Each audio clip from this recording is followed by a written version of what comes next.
Morning. Morning. So, in the 90s, I took a group of youth to a service trip in rural Kentucky, Hazard County, actually. For those of you who perhaps remember a show that is probably no longer all that appropriate, but driving through Hazard County, one of the things that we recognized very early is because we're going through a rural section, and the ditches were just filled with garbage. Like it literally looked like someone had poured a garbage truck along the ditches. And the houses and the yards looked very beat up and neglected. And you saw on a lot of the houses, and some of them were trailer houses, a lot of plywood, barred over windows. But the thing that blew us all away is that in the driveways, you saw Mercedes-Benz, BMWs, cars of the utmost quality and immaculate. Whereas the house looked run down, the car was shining. Even as we're driving by, we could see that this was an area where the priorities were different than what we were used to. Not better, not worse, just different. Their houses, that's where they went and slept. But their cars, where they drove around, where they, I guess, engaged socially, that's where they put all of their time and money. And it is a reminder that for a lot of people, and I would say, for them, their priority was their car, and that's what they made their priority, and so be it. But sometimes we struggle because people will have different priorities than us, and we will try to say, well, this is how it should be, and that's how it shouldn't. But I have to admit that I have a certain respect for people who, when they set their priority, that's what then matters to them. Just to let you know, my other job is I'm a chaplain in a federal penitentiary. And my cleaner, who's been the cleaner of the chapel, he's getting out on Tuesday. And he's very excited. And I asked him what he plans to do. His mom's going to come and pick him up and drive him to the halfway house.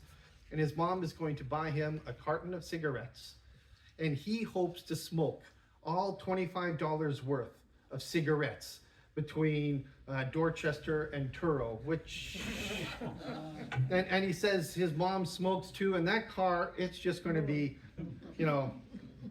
but, and he says once he gets to Truro and he meets with his parole officer, his next priority is a Baconator from Wendy's. So he's like 21, 22, but he is going to smoke a whole pack of cigarettes and eat a Baconator. And that's his priority. That's what he wants to do. And when I was talking about this and I said, do you ever wonder about spending $25 a day on cigarettes? And my Jason, who often comes here, who's the clerk, says, that's $700 a month that you spend on something that's poisoning you. And my cleaner and two other guys who were there said, and worth every penny. Different priorities, different people. We choose what's important for us, and then we make our decisions accordingly. At least that's what we should do. And again, whatever your priorities, I'm not talking about so much what people choose. I'm talking about what we say is important to us, and then we follow it up with action. The problem is sometimes people say this is what's important to them, and then their actions are completely different. I should say sometimes we say this is what's important to us, and then our actions are completely different. Again, with some of the guys in the prison, they will say that their main priority is to get out. Especially if they have a life sentence, they have to build the credibility to get out, and they say this is what they're there for, especially by the time they get to minimum, it's all about getting out. And then they're caught for doing drugs or having a cell phone and stuff. And I'll talk to him and I'll say, why? You've just knocked yourself back 2 or 3 years. Why did you do that? I thought you wanted to get out. And he says, I did. But at that moment, this other thing became more important. And that is a struggle that we all have, in prison and in out. That we have these life priorities, but sometimes we, on the spur of a moment, decide, no, that's not what's so important. And we go madly off in a different direction. I'm not talking about stopping and smelling the roses. I'm talking about losing sight of what it is that we we say is important to us, the people we want to be, and losing sight of very things that we hold to be central to who we are. We often will say, and I don't know how many times I've heard people say, oh yeah, the most important thing to me is God and family. And then they proceed to do something exactly different. We're called to live a life that reflects upon what we say is important. So we move in the direction and act as people who say, this is what matters to me, so this is what I will do. Jacob, I wrote Esau. Esau and Isaac. Never mind, I can't read today. Esau and Jacob are fine examples. So Esau, at that moment, what's important to him? He sets his priorities to be instant. He wants something now. And so when Jacob sees him entering in and demanding lentil stew of all things, he sells his birthright for lentil stew and bread. I hope that was good bread. But for Esau, he set his priorities as to being fed now, whereas Jacob set longer priorities. And for us, it's a reminder that what we set as our priorities requires reflection. It requires us to actually sit and look and say, what is it that I want with my life? Where do I want to go? What is it that I want to perceive and see as important in the future? Because Esau, later on, he bemoans the fact that his birthright is taken when Jacob tricks his father. And then suddenly it became a big deal and he wants to hunt down Jacob, but he already had given it up for lentil stew. And so sometimes it's good for us to stop and to reflect, okay, what is it that is actually important in my life? What are my priorities? What are the things that I want to be? I want to be known for. I want to prioritize. And then the second step is, am I actually living in a way that lifts those up?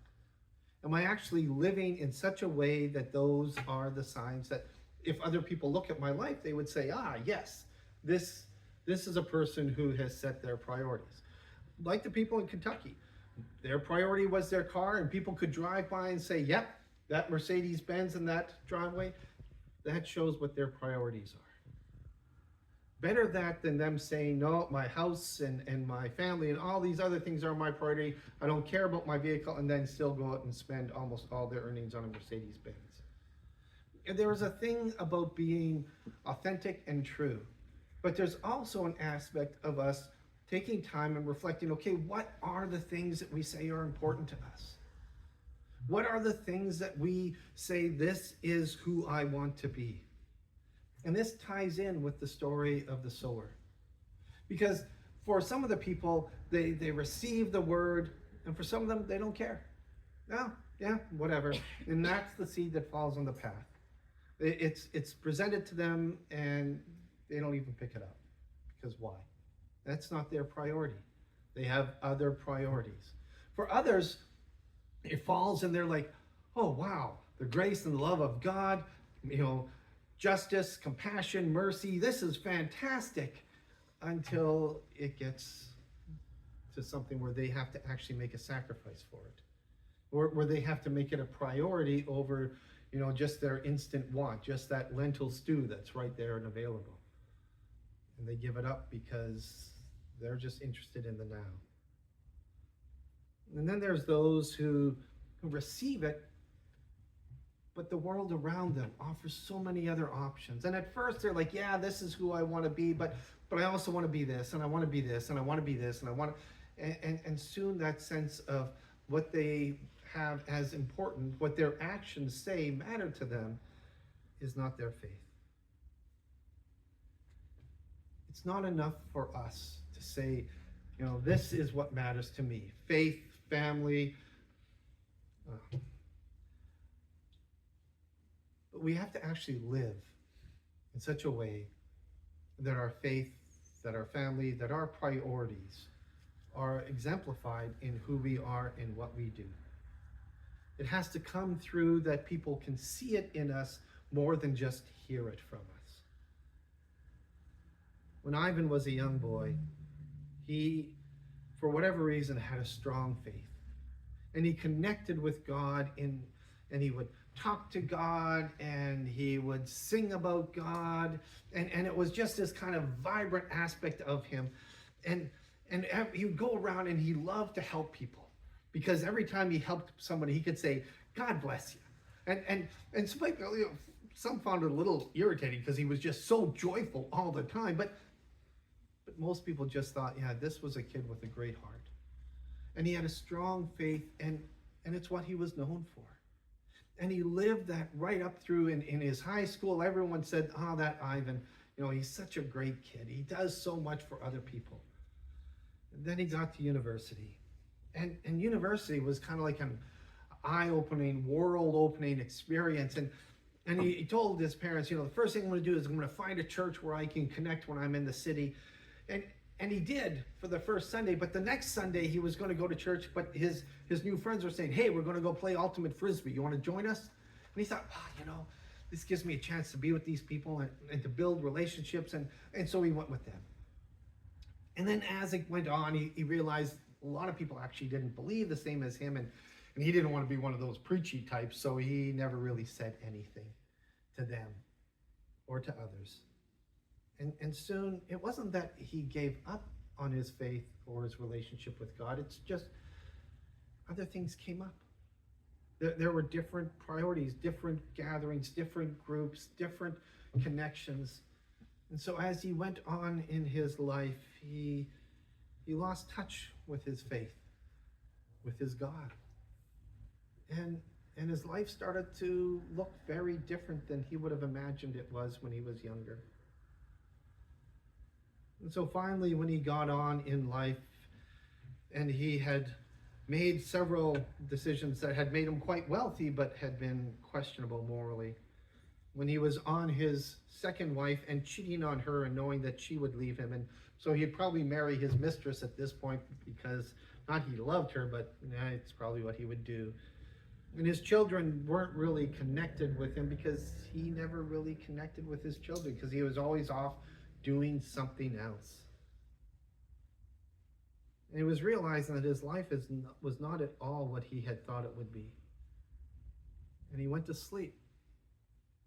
And in his dream, he saw his younger self when he was about 12 years old. And his 12-year-old self looked at him and said, so you're me when I get older? I put on more weight than I thought. and he looks at the older Ivan, looks at the younger Ivan, and he says, yeah. And the younger Ivan says, so, are we still doing stuff for people? Are we still making a difference? And the older Ivan says, well, we're making a difference. It's complicated. And the younger Ivan says, complicated? So do you still go to church? And the older Ivan says, well, it's complicated. Like church, nowadays, if you go to church, it's filled with all sorts of people. No, church isn't really a great place. And the younger Ivan says, oh, well, do you still talk with God? And the older Ivan goes, well, and he can't really lie to his younger self. No. And the younger Ivan says, are you happy? And the older Ivan says, well, I got a nice car, I got a nice house, I'm okay. And the younger Ivan starts to cry. And the older Ivan wakes up, and it hits him. He remembers having that dream when he was younger.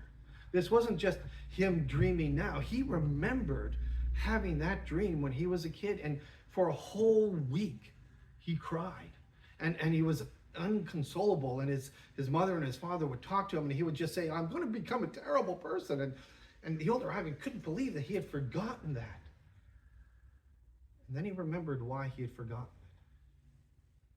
Because after a week, his younger self had another dream, and it came back to him. And he had dreamt that he had met an even older Ivan. who had simply said, "Thank you. It was not too late to have changed." From that day on, the other Ivan re-examined what his priorities were, what he spent his time with, and where his life would go. If we say our faith, and last week I said about how God has a responsibility towards us.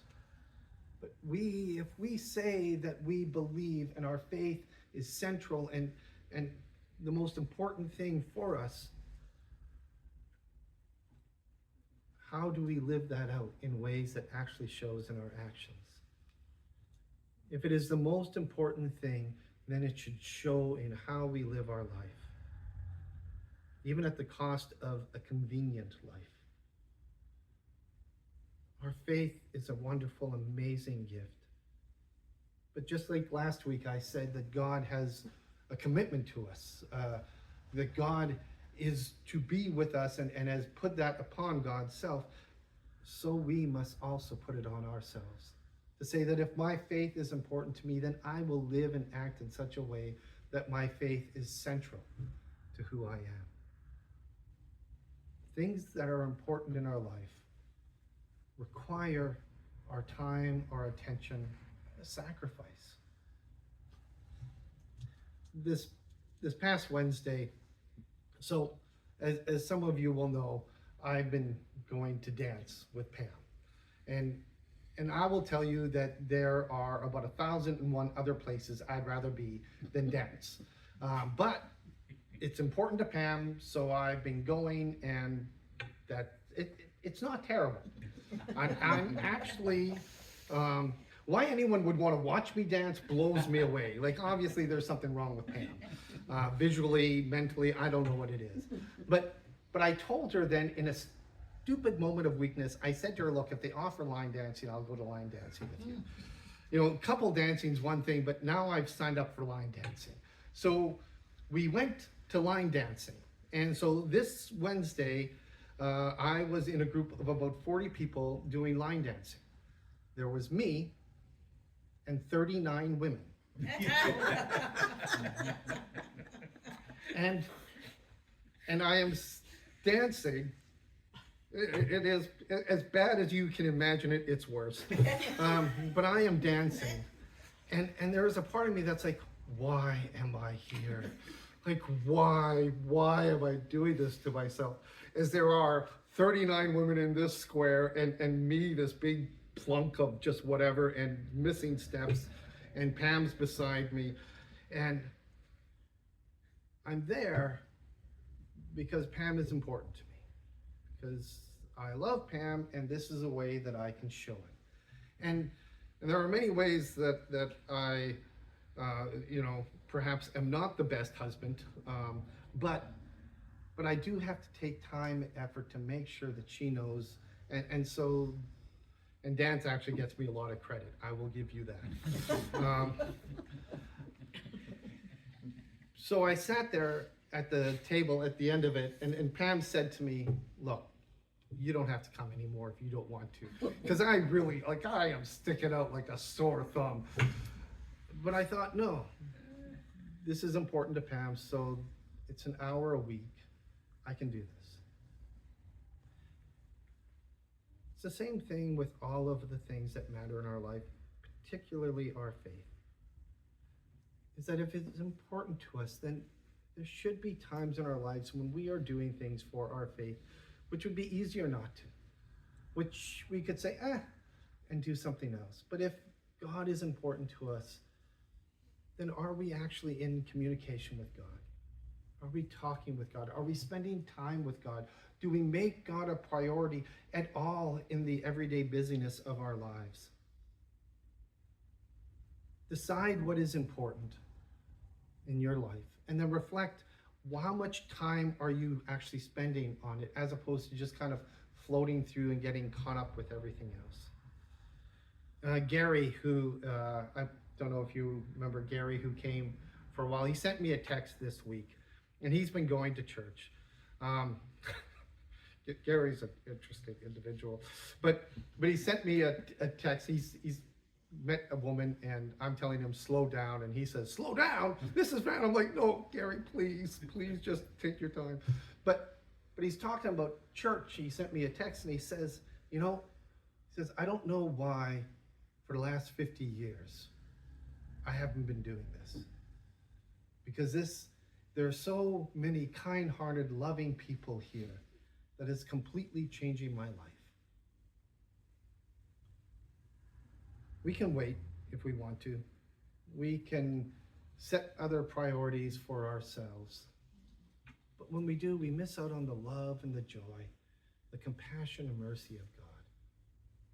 So I invite you, as I challenge myself, to make sure that this week, the rest of my life, to be honest, that I make sure that God is a priority, that I take time, that I don't just dismiss what has been given to me or take it for granted, but actually mark out time to make sure that the seeds that have been sown in the soil are bountiful and that the harvest is there not just for me, but for a world that is in such desperate need.